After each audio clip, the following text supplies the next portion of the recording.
अस्सलामुअलैकुम मोहतरम नाज़रीन दोस्तों, हज़रत मखदूम अशरफ के उर्स को लेकर के बहुत ही बड़ी जानकारी लेकर के आए हैं। 638वां उर्स का आगाज़ हो चुका है। केचौचा दरगाह में मंगलवार शाम को सूफ़ी संत हज़रत मखदूम अशरफ के 638वें वार्षिक उर्स का औपचारिक तौर पर शुभारंभ हो गया है। दोस्तों, केचौचा शरीफ में प्रसिद्ध सूफ़ी संत हज़रत मखदूम अशरफ के उर्स में रंग बिरंगी लाइटों से सजाया गया है। उसकी शुरुआत परचम कुशाई के साथ हो गई है। उसमें भाग लेने के लिए जिले व प्रदेश के अलावा दूर दराज क्षेत्रों से भी बड़ी तादाद में ज़ायरीन आते हैं। ज़ायरीनों की सहूलियत के लिए यहाँ पर सभी इंतजाम किए गए हैं। दरगाह परिसर के रंग रोगन के साथ ही उसे आकर्षक लाइटों से सजाया गया है। केचौचा से लेकर बसखारी तक कई स्थानों पर आकर्षक लाइटें लगाई गई हैं।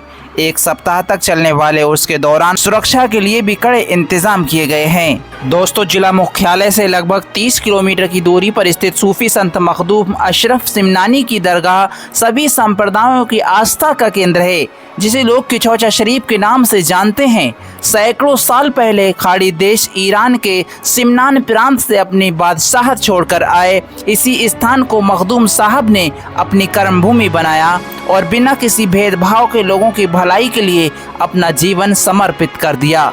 लोगों का मानना है कि उस समय मखदूम साहब की दोस्ती केचौचा में रहने वाले कमाल पंडित से थी, जो बिना किसी भेदभाव के जीवन अंत समय तक ही रही और इसी वजह से दोनों संतों की मजार आसपास ही बनी हुई है। इस दरगाह पर आस्था रखने वाले दोनों समुदायों के लोग बिना किसी भेदभाव के मजार पर आकर अपनी परेशानियों को दूर करने के लिए दुआ मांगते हैं।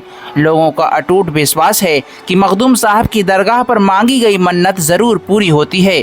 वैसे तो यहाँ पर आने वाले श्रद्धालुओं का तांता साल भर लगा रहता है, लेकिन इस्लामिक मुहर्रम महीने की 27वीं और 28वीं तारीख को मखदूम साहब के उर्स पर देश विदेश से लाखों की संख्या में लोग आकर ज़ियारत करते हैं। इस साल ये मखदूम साहब का उर्स शुरू हो गया है, जिसकी शुरुआत मुहर्रम की 23 तारीख को परंपरा अनुसार नगाड़े बजाकर कर दी गई है। दोस्तों, मैं आपको बता दूं कि हज़रत मोइनुद्दीन चिश्ती और दिल्ली के हज़रत निजामुद्दीन औलिया के समकालीन सूफी संत हज़रत मखदूम अशरफ सिमनानी की दरगाह पर हिंदू मुस्लिम दोनों संप्रदायों की आस्था और एकता ही इस दरगाह और यहाँ के मानने वालों को बाकी स्थानों से अलग करती है। दोस्तों, दरगाह के पास एक बड़ा सा तालाब है, जिसे आस्था में लोग इसे नीर शरीफ कहते हैं। मान्यता है कि जब मखदूम साहब यहाँ आए तो लोगों की भलाई के लिए एक तालाब की खुदाई कराई और ऐसा कहा जाता है कि इस तालाब की खुदाई के समय फावड़े चलने के साथ ही कुरान की आयतें पढ़ी जाती रही हैं और इसी वजह से इस तालाब में ईश्वरीय शक्ति आ गई है। यह मान्यता है कि किसी भी तरह की शारीरिक या मानसिक बीमारी इस तालाब के पानी मात्र से दूर हो जाती है।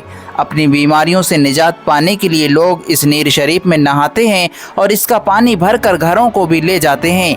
यह भी कहा जाता है कि इस पानी की जांच कराई गई तो ये पानी पूरी तरह पीने के योग्य बताया गया। इसलिए लोगों का विश्वास है कि नीर शरीफ में नहाने से हर तरह के मर्ज दूर हो जाते हैं।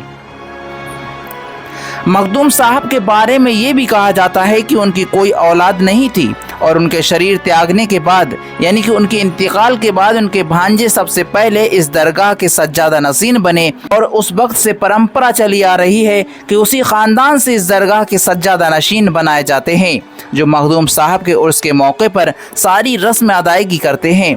इसमें जो सबसे ख़ास पहलू है वह ये है कि मखदूम साहब के उर्स के मौके पर सज्जादा नशीन उनका ख़ास कपड़ा यानी कि खिरका हज़रत मखदूम अशरफ का पहना हुआ कपड़ा पहनकर ही उनके आस्ताने पर जाकर लोगों की भलाई के लिए दुआएं मांगते हैं। इस खिरके की एक झलक पाने और छूने के लिए लोग बेताब रहते हैं। इस मौके पर यहाँ के फ़कीर भी बढ़ चढ़कर हिस्सा लेते हैं।